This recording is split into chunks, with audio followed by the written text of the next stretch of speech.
Hi, I'm Gregg Rolie from Santana and Journey, my own band, and now Ringo Starr. My life would be totally different. Music's here more than it is here. Gregg Rolie never needed to speak up to be noticed. All he had to do was lay his hands on the Hammond B3, and an entire generation would instantly recognize it. That organ sound, that warm, soulful voice, they were the original heartbeat of two legendary bands, Santana and Journey. In the world of rock, where the spotlight usually shines on frontmen or fiery guitarists, Rolie was the quiet force laying the foundation. He wasn't flamboyant. He didn't chase charts or fame. But it was his voice that first breathed life into Black Magic Woman, his fingers that ignited Santana's hypnotic musical journey, and later, alongside Neil Schon, his vision that shaped the early incarnation of Journey, transforming it from an experimental project into an arena rock icon. Gregg Rolie's story isn't the tale of a superstar. It's the story of an architect, a man who built towering musical empires, then quietly stepped back to let them flourish. But that doesn't mean he was forgotten. Because when you listen again to the pulsing organ in Evil Ways, or the emotionally charged harmonies in Feeling That Way, you'll realize Gregg Rolie's imprint never faded. So why did he choose to leave two bands at their peak? What did he lose, and what did he rediscover during those quieter years away from the stage lights? The life of Gregg Rolie reads like a strange rock ballad, full of allure, conflict, controversy, and a quiet peace on the other side. Join Rock Discovery on this journey, where the man behind two legends finally speaks in his own voice. Early life. Gregg Allen Rolie was born on June 17, 1947, in Seattle, Washington, into a peaceful middle-class family. But his childhood wasn't shaped by the rains and pine forests of the Pacific Northwest. When he was still a child, his family relocated to Palo Alto, California, a place that would one day become the cradle of global technology, but at the time was still a serene land filled with greenery and the hum of street music. At Cubberley High School, Rolie wasn't the star student or the rebellious type. He was quiet, contemplative, but whenever his fingers touched the organ keys, a different world came alive. Unlike most teenagers of his era chasing electric guitars or drums, Gregg was captivated by the Hammond B3, a bulky vintage instrument considered outdated by 1960s youth. But to him, it was a voice calling straight from the soul. From an early age, he was deeply influenced by artists like Booker T. Jones, Ray Charles, and Jimmy Smith.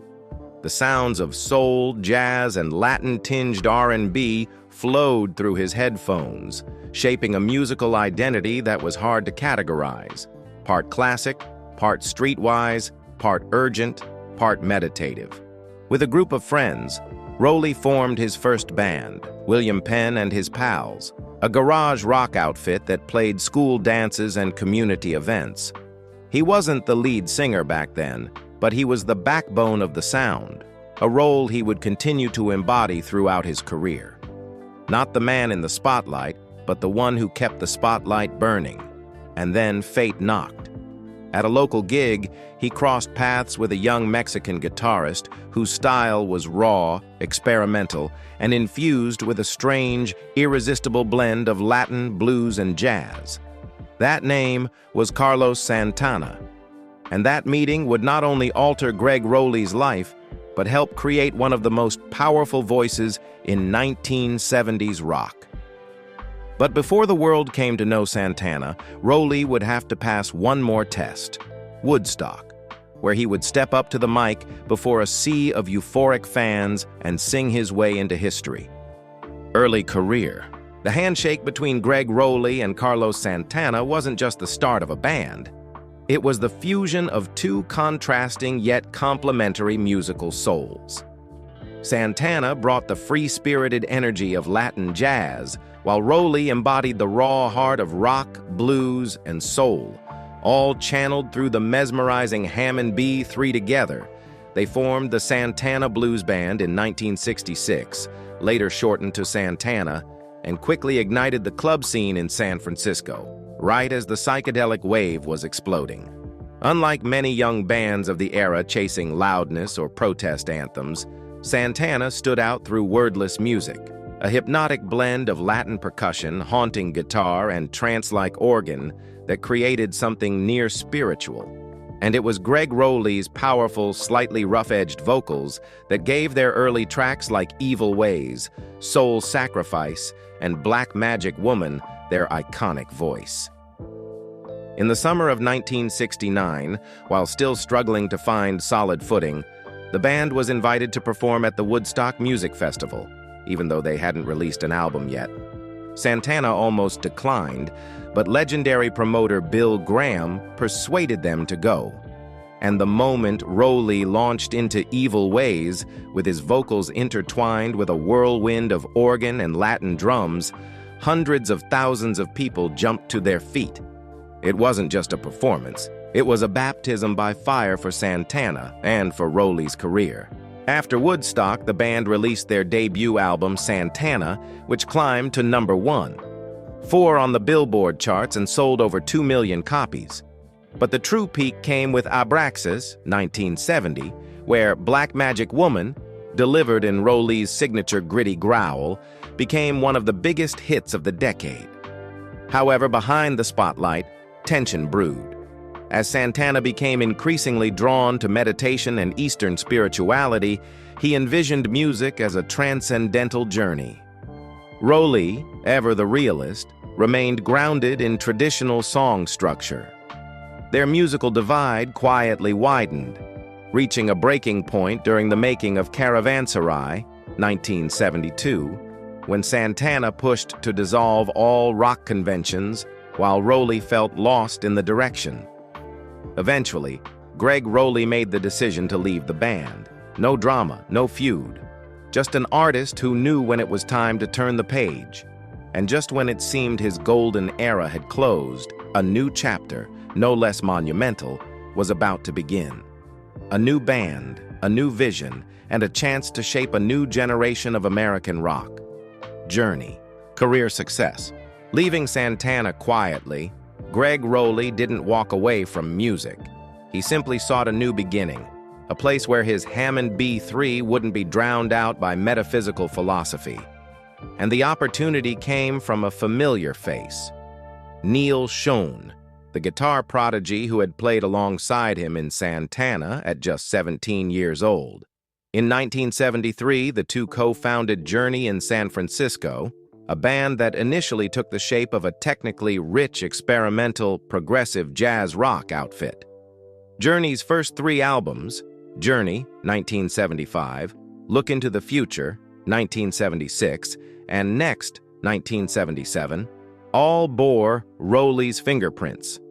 He was the lead vocalist, the keyboardist, and the guiding soul behind the band's sound. Though praised by critics, the albums didn't achieve commercial success.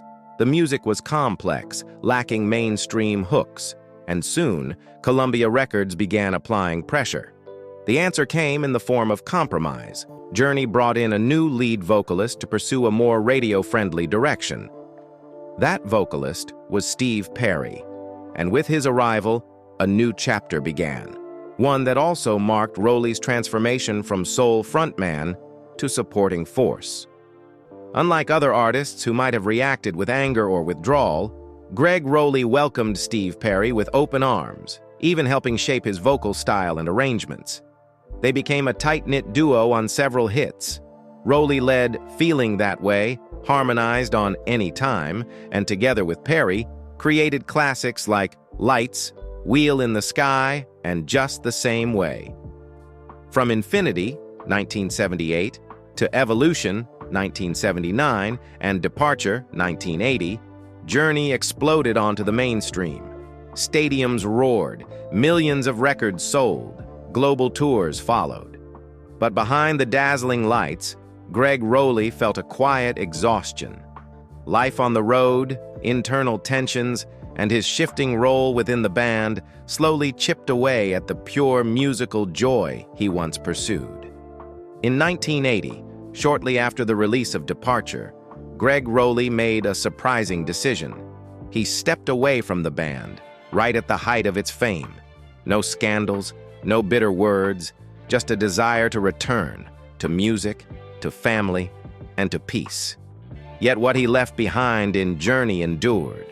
Rich harmonies, a spirit of collaboration, and the solid foundation upon which the band would soar. While Steve Perry may be the voice the world associates with Journey, Gregg Rolie was the one who laid the first brick that made the dream possible. And just when it seemed he had stepped away from the rock world for good, Rolie returned once more, not to lead this time, but to keep the flame alive in a different role, one that would prove no less stormy. Trials and quiet controversies. After stepping away from the spotlight with Journey in 1980, Gregg Rolie didn't disappear. He simply stepped back. No more exhausting tours, no more suffocating studio expectations. He chose to live closer to family, occasionally joining small projects, and most importantly, to rediscover why he began making music in the first place. In the 90s, as the classic rock revival gathered momentum, Rolie re-emerged, but not in the way anyone expected. In 1991, he joined former Journey bandmates Ross Valerie and Steve Smith to form The Storm. While not a blockbuster act, the group gained traction with the single "I've Got a Lot to Learn About Love," which cracked the Billboard Top 40. It was a quiet statement. Gregg Rolie hadn't lost his voice. He simply no longer needed to shout to be heard. In 1997, he reunited with former Santana comrades Michael Shreve and Michael Carabello to form Abraxas Pool, a project aiming to revive the spirit of Woodstock. Though they released only one album, the band reminded fans of the golden era of 70s Latin rock, when every drum beat and organ line echoed with legend. In the 2000s, he formed the Gregg Rolie Band, performing at small festivals and indie events, places where people didn't come for fame, but for genuine music. For years, he lived like a nomad, unhurried, free from pressure, playing only when inspired. But silence doesn't mean absence of conflict. In 2023, his name unexpectedly returned to headlines after an incident in France. A music festival promoted a supposed reunion between Gregg Rolie and Neil Schon as part of the Journey Through Time tour, despite Rolie never confirming his participation. Outraged at having his name used to sell tickets, Rolie demanded the organizers refund fans and issued a firm statement. "I never confirmed my involvement. They acted wrongly and without respect." A small incident, but with a ripple effect. Fans began to buzz. Would Rolie reunite with Journey for an anniversary? Neil Schon publicly expressed a desire to bring him back, but within the band, particularly from Jonathan Cain, there were reported tensions. American media even dubbed it a never-ending civil war between the old and new souls of Journey. Though Rolie never engaged in public sparring, he understood one thing well. His era, a time of unfiltered creativity and brotherhood beyond profit, had passed. And he had no desire to return if it meant sacrificing his identity. Still, one thing is undeniable. Even long after stepping out of the spotlight, Gregg Rolie has never ceased to be part of the legacy he helped build. He may remain silent, but every time a band covers Black Magic Woman, or any time, his voice rises again, quietly, yet unmistakably clear. Personal life. After stepping away from Journey in 1980, Gregg Rolie didn't chase any major solo contracts, nor did he spiral into the prolonged indulgences that consumed many of his peers. Instead, he did something few dare to do at their peak. He stepped back completely to become a father, a husband, and an ordinary man. Gregg married Lori Rolie, the woman he calls the peaceful anchor of his life. Not part of the entertainment world, Lori is private, never on stage, never seeking attention. But she was the reason he chose to walk away from the relentless whirlwind of rock and rediscover balance. Rolie once shared that it was Lori who reminded him, "Music isn't everything. If you lose yourself to it, what's left? They had 2 children, a son and a daughter, and chose to settle in a quiet suburb in California, far from stage lights, paparazzi, and the noise of Hollywood. Rolie never flaunted his family life, but in rare interviews, his eyes would light up when talking about driving his kids to school, gardening with his wife, or jamming casually in the living room on weekends. In an era when many rock stars fell into addiction, Gregg avoided that dark path. No arrest records, no public rehab stints, no chaotic downfalls. If anything ever threw him off balance, it was the emptiness and fatigue that lingered after years of living out of suitcases and on stages. He once admitted going through a mild depression after leaving Journey, not out of regret for fame, but from struggling to find creative spark in a quieter life. But instead of turning to alcohol or pills, he sat at the Hammond B3 and played wordless melodies for himself. Since the early 2000s, Rolie has returned to music, but not as a star, as a mentor, a spark giver.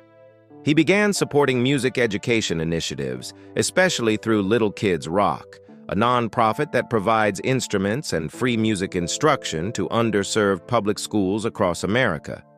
He visits classrooms, sits beside kids, shares his Woodstock stories, and plays those first simple notes with them. "Music shouldn't be a luxury," he once said. "It should be a basic right, like reading and writing." In the rock world, riddled with loud divorces, domestic turmoil, and estranged children, Gregg Rolie stands out as a rare exception. Not because he lived perfectly, but because he knew where the line was, between passion and self-destruction, between success and happiness. He once said in a 2019 interview, "I had Woodstock, Santana, Journey, but what I'm proudest of, I still have my family, I still love music, and I'm still myself." In music, he was the roaring Hammond B3 that couldn't be ignored. In life, he became a whisper, steady, humble, but never fading. And perhaps it's that quiet voice that saved him from the tragic fates so many of his contemporaries couldn't escape. Legacy and influence. Throughout a career spanning more than half a century, Gregg Rolie was never the man standing in the spotlight. But that never stopped him from leaving an indelible mark on the history of rock. What he created, from the first organ notes of Evil Ways to the layered harmonies of Any Time, became part of the lifeblood of American pop culture. Few artists are inducted into the Rock and Roll Hall of Fame once. Gregg Rolie is among the very rare who have been honored twice. First in 1998 with Santana, and again in 2017 with Journey. 2 bands, 2 eras, 2 completely different musical styles. And in both, Rolie was a foundational architect. With Santana, he wasn't just the early lead vocalist. He was the one who helped shape their unique psychedelic Latin rock identity. His vocal on Black Magic Woman is now considered the definitive version, even surpassing Fleetwood Mac's original. His Hammond B3, with its signature tremolo and rich layering, was the heartbeat of the music that made Woodstock 1969 legendary. With Journey, although no longer the face of the band after Steve Perry joined, Rolie was the one who laid the first bricks, the bonding agent in those early experimental years. Journey's music wouldn't have its intricate, layered structure without the subtle textures Rolie brought through his keyboards and harmonies. Songs like Feeling That Way, Just the Same Way, and Still They Ride bear his unmistakable imprint, never overpowering, but deeply embedded. Rolie's influence isn't just found in notes and chords. It lives in his artistic philosophy. Always serve the music, not the ego. In an industry rife with rivalry and self-promotion, he chose humility, chose to step back when necessary, chose to build foundations for others to shine, even when he was the one who had paved the way. Many later generation artists have acknowledged the impact of Rolie's organ style and musical mindset. Keyboardists like Jordan Rudess, Dream Theater, Derek Sherinian, ex-Dream Theater, Billy Idol, and Ray Manzarek, The Doors, have praised his early fusion of jazz, blues, and Latin influences. Beyond the stage, his commitment to music education, especially through his work with Little Kids Rock, has made him not just an artist but a cultural steward, helping preserve music from the roots up. No need for endless solo albums. No need for one final grand tour. No need to chase headlines. Gregg Rolie understands that sometimes legacy isn't about how many lights shine on you. It's about how many you've lit for others behind you. And with a Hammond B3, a deep, steady voice, and a heart that's never stopped beating to the rhythm of rock, he has done exactly that, every single day without pause. Life today. After more than half a century devoted to music, Gregg Rolie, once the beating heart of both Santana and Journey, continues his artistic journey, but in a very different way. No longer surrounded by noise, no longer bracing himself before tens of thousands of fans, but with a quiet, steady, and self-possessed presence. At 77, he doesn't chase the spotlight. He simply preserves the inner light that has never dimmed. From 2012 to 2021, Rolie regularly toured with Ringo Starr and his all-star band, bringing timeless classics like Evil Ways, Black Magic Woman, and Anytime to audiences around the world. These weren't just performances. They were homecomings, moments where the spirit of Woodstock was rekindled, where the notes of yesteryear still carried their magic. He may not be young anymore, but whenever he steps onto a stage, there's still something that makes people fall silent, as if the past and present are speaking together in harmony.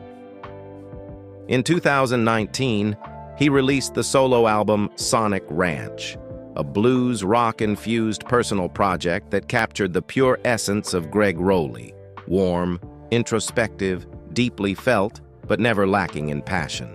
It wasn't a blockbuster, didn't top the charts, but was hailed by critics and longtime fans as one of the most sincere works he'd ever produced. As of 2024, Rolie remains active, particularly in community-based performances and educational music events. Notably, he partnered with the University of Texas's Longhorn Band, where he performed live and inspired students, a powerful example of his ongoing commitment to music education. In 2025, although he no longer participates in full-length tours, Gregg Rolie continues to appear at special music events. He is confirmed to perform on August 3, 2025, at Austin PBS, KLRU-TV, an intimate concert that reflects the musical spirit he has always championed, authentic, close to the heart, and unembellished. Offstage, Rolie remains deeply involved with Little Kids Rock, the organization that brings instruments and music programs to underfunded public schools. For him, music is more than a career. It's a tool for healing, connection, and planting seeds for future generations. The minor controversy in France in 2023, when his name was misused to promote a festival appearance he never agreed to, marked one of the rare moments he spoke out firmly. Not to reclaim fame, but to protect fans. "I'm not coming, and I never want anyone misled because of my name." Even in his usual calm, one could feel the clarity and integrity, qualities he's held since the very beginning. In a time when rock legends are slowly retreating, many worn down by age or haunted by the past, Gregg Rolie remains present, quiet, loyal, and resilient. He doesn't need a grand return because the truth is, he never really left. Gregg Rolie was never the first name shouted from the charts or splashed across mainstream headlines. But if you trace the origins of Santana and Journey, two American rock legends on opposite ends of the musical spectrum, you'll always find one man at the beginning. Not with spotlight, but with sound. With the tremble of a Hammond B3 that felt like a summons. With a husky, soulful voice that opened the door to immortal anthems. He never fought for center stage. He never needed to prove anything after leaving a band. He just needed to know what he helped build, and then quietly turned the page. In a world of music full of forks, envy, and competition, Gregg Rolie chose to be a builder. to keep the fire alive rather than chase the light. His legacy isn't written in scandal or cast in bronze. It lives in every organ swell that makes a listener's heart flutter, in every imperfect yet honest chord, in the way he placed music in the hands of children who never even dared to dream. At 77, Gregg Rolie no longer needs the big stage. But every time Black Magic Woman plays, whether at a concert, in a home studio, or from an old, dusty radio, his name breathes again. Not loudly, not dramatically, just quietly. Like the man who laid the foundation for two musical eras and then stepped aside to let them soar. If you've ever found yourself lost in Black Magic Woman or frozen by the harmonies in feeling that way, share your thoughts below. And don't forget to subscribe to Rock Discovery, where we continue uncovering the silent legends, the ones who never needed to shout to be remembered forever.